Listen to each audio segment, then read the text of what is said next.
caught in the crossfire. It's caught in the What it is, what it does, what it do. It's your boy. Let's do this. What's this, Wednesday? I have no idea what day of the week it is. All I know is that we about to get into some more DC animated universe. So you know what we about to do and how we begin. Now pull up, boom, man. I used to be so beautiful, now look at me. My actions are unbeautiful, it's clear to see. Come on and step out of the cage, there's any chapter, turn the page.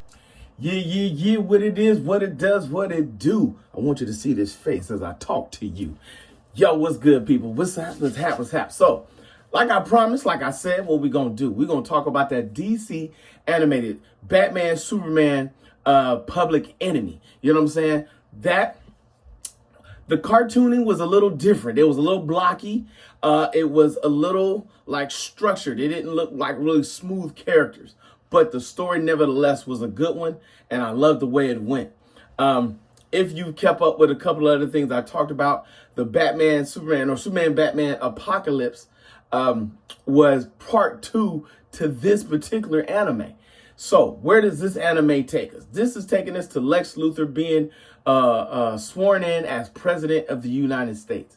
Now, we all know that is a super bad idea, but nevertheless, it happened. Not only did he win the presidency, he actually incorporated some of the heroes into his presidency and to like bringing them into like finding ways to control them. Amanda Waller was even a part of his staff on doing his thing.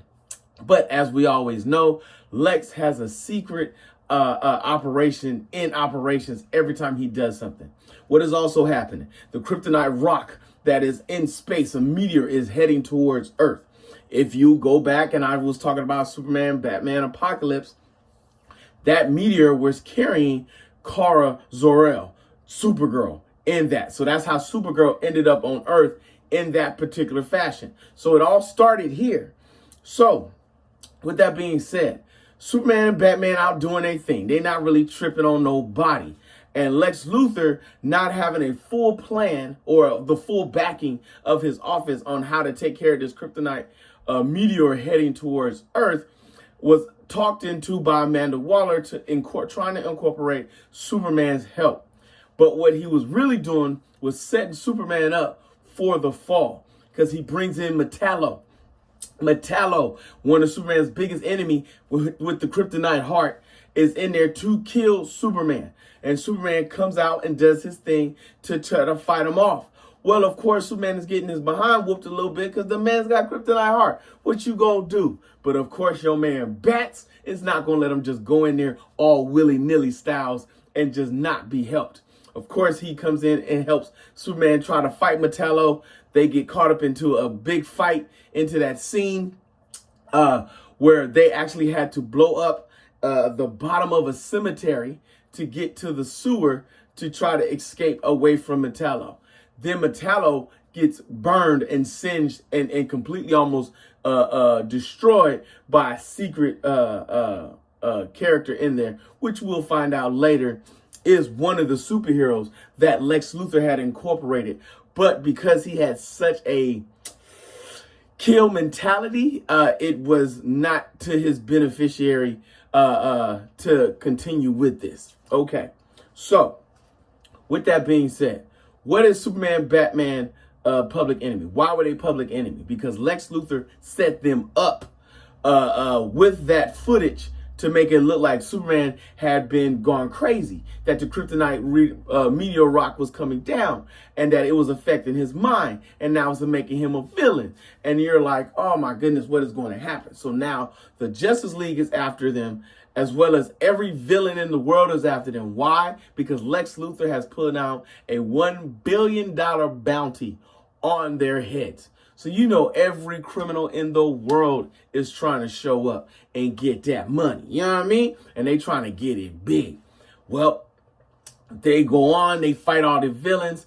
They end up fighting Hawkman. They end up fighting Power Girl. They end up fighting Shazam, like all these things was going on, and finally they get down to the nitty gritty, and Batman tricks the superhero it's like Major something.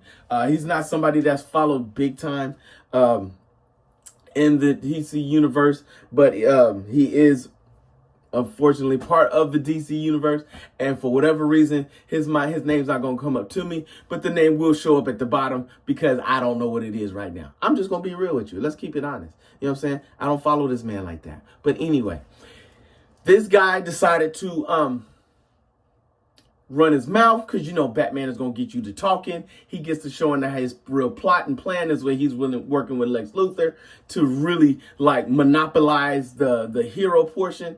At the same time, you're finding out Lex Luthor is shooting up with kryptonite vitamins or drugs, or his meth form version of kryptonite is being pumped into his veins, giving him super strength, giving him super energy, but also he was already evil in the head. It just making him more crazy. Amanda Waller finds out. Amanda Waller turns the security on him. Lex Luthor puts on the suit. He goes to try to kill Superman and Batman. Batman and Superman must find the new toy master, the toy man. It's a little kid. He's created a giant rocket ship that can go and destroy the meteor out in space. They end up making Lex Luthor, or showing that Lex Luthor is a fraud in what he did, and getting himself impeached out of the office. It was just a fun ride. Now, it was not one of the best of DC animes that was out there.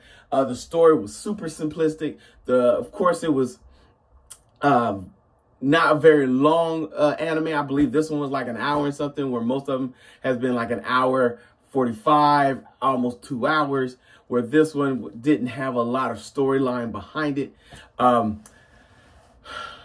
That's pretty much all it was with the DC on this particular one.